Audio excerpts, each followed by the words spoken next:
অন্নপূর্ণা ভান্ডার নিয়ে আমি পূর্বে একটি ভিডিও তৈরি করেছি। সেই ভিডিওতে আমি জানিয়েছি যে অনলাইনে কি সমস্যাগুলো মানে অনলাইনে যারা এপ্লাই করেছে তারা টাকা পায়নি, সেখানে কি সমস্যা হতে পারে এবং ব্যাংক অ্যাকাউন্ট নিয়ে কি সমস্যা হতে পারে সে সম্পর্কে বলেছি।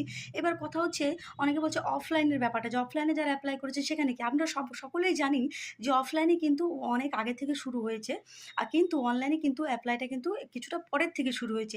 তো সেই জায়গায় দেখা যাচ্ছে যে বহু লোকের ফর্ম জমা পড়ার পরেও সকলের সেই টাকা পায়নি। মানে ১,৩০,০০,০০০ মহিলারা পেয়ে যাওয়ার পরেও যারা পায়নি আরকি, তো তারা কেন পায়নি? সেই জায়গায় হচ্ছে যে দেখুন, চোরের রানী চলে গেলে কি হবে? তার বংশধরেরাই বিভিন্ন জায়গায় রয়েছে এই কর্মক্ষেত্র, মানে আমাদের যে কার্যালয়গুলি রয়েছে পৌরসভা, বিডিও অফিস, এসডিও অফিস এবং গ্রাম পঞ্চায়েত প্রধান অফিস অঞ্চল, তো সেই সমস্ত জায়গায় কিন্তু এরা কিন্তু এখনো রয়েছে। তো সেই জায়গায় দেখা গিয়েছে যে ফর্ম জমা করার পরে তারা তাদের মুখ চেনা মুগের ডাল এবং যারা এতদিন তাদের পার্টির ঝান্ডা নিয়ে ঘুরে বেড়াতো, তাদের ফর্মগুলোকে অ্যাপ্রুভ করে দিয়েছে তাড়াতাড়ি। তো কি হয়েছে? তারা ১ম থেকে টাকা পেয়ে যাচ্ছে এবং বাকি যে ফর্মগুলো পড়ে রয়েছে সেগুলো তারা যাচাই করছে না। ভাবছে যে ৩ মাস হাতে তো সময় আছেই। হেলে-দুলে কাজ করি, হেলে-দুলে আস্তে, আস্তে করি। আর কিই বা করবে? কাউকে দেব না, কি করবে? এগুলো তো আমাদের হাতে। এরকম একটা ব্যাপার ছিল। কিন্তু বিষয়টি এখন সরকারের মানে নজরে পড়েছে। সরকার বুঝতে পারছে যে ব্যাপারটা কি, গন্ডগোলটা কোথায় হচ্ছে। এবার দেখা যাচ্ছে যে সেই সমস্ত অফিসগুলোতে আমাদের জমা করা যে ফর্মগুলো আপনাদের সকলের, সেগুলো মানে বান্ডিল, বান্ডিল হয়ে পড়ে আছে। তাই সেই সমস্ত অফিসাররা, মানে যারা এই কাজে নিযুক্ত রয়েছে, তারা সেই ফর্মগুলোকে খোলেইনি বা তারা সেই ফর্মগুলোকে নিয়ে কোনো কাজই করছে না।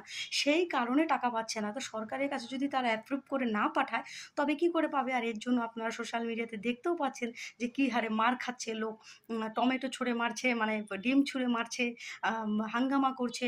তো একদম ঠিক, যারা অফলাইনে করেছেন বহুদিন হলো, সবার ১ম এ যখন কথা হয়েছে, মানে যেদিন থেকে ডেট দেওয়া হয়েছে তখনই জমা করেছেন। আপনাদের এই আন্দোলন একদম সঠিক। আপনারা সঠিক জায়গায় গিয়েছেন। সরকারের নজরে এই বিষয়টিকে আনার চেষ্টা করুন। আপনাদের যে বিধায়কেরা রয়েছে তাদের নজরে আনার চেষ্টা করুন। যে কর্মীরা রয়েছে তাদের নজরে আনার চেষ্টা করুন। এটা নিয়ে অবশ্যই মানে মুখ্যমন্ত্রীর কাছে, আমাদের মাননীয় মুখ্যমন্ত্রীর কাছে ব্যাপারটা পৌঁছানো প্রয়োজন। এবার তারপরে আসি যে ব্যাপারটা, যে অনলাইনের যে ব্যাপারটা, যারা অনলাইনে করেছে অনেকের এখন নতুন করে স্ট্যাটাস দেখাচ্ছে, কারোটা রিজেক্ট হয়ে গেছে, কারোটা অ্যাপ্রুভ হয়ে গেছে। তো সেই বিষয়ে কিন্তু আমি ভিডিও তৈরি করেছি। আপনারা সেটা দেখে নিতে পারেন। ব্যাংক অ্যাকাউন্ট নিয়েও একটা ব্যাপার হচ্ছে, সেটাও আপনারা দেখে নিতে পারেন। এই জায়গাগুলোতে যদি আপনাদের ভুল ত্রুটি থেকে থাকে বা একই ভুল যদি আপনারা বারবার করে যান, তবে কিন্তু যতই আন্দোলন করুন, যত যাই করুন না কিন্তু টাকা কিন্তু ঢুকবে না। তাই সেগুলোকেও ঠিক করে নেবেন। আর যারা অফলাইনে জমা করেছেন, আপনারা আপনার যেখানে জমা করেছেন আপনারা সকলে মিলে সেখানে, সেই গ্রাম পঞ্চায়েত, পৌরসভা প্রধান, এসডিও অফিস, বিডিও অফিস যাই হোক না কেন, তাদেরকে প্রেশারাইজ করুন যে আপনারা দ্রুত আমাদের ফর্মগুলোতে হাত দিন, সেগুলো অ্যাপ্রুভ করে পাঠান। আর যদি কারো অ্যাপ্রুভ না হয়ে থাকে, কেন হলো না সেটা ফোন করে জানান, সেখানে ফোন নাম্বার দেওয়া আছে। তাই নয় কি? তো এই কাজগুলো করুন। অবশ্যই সরকার সকল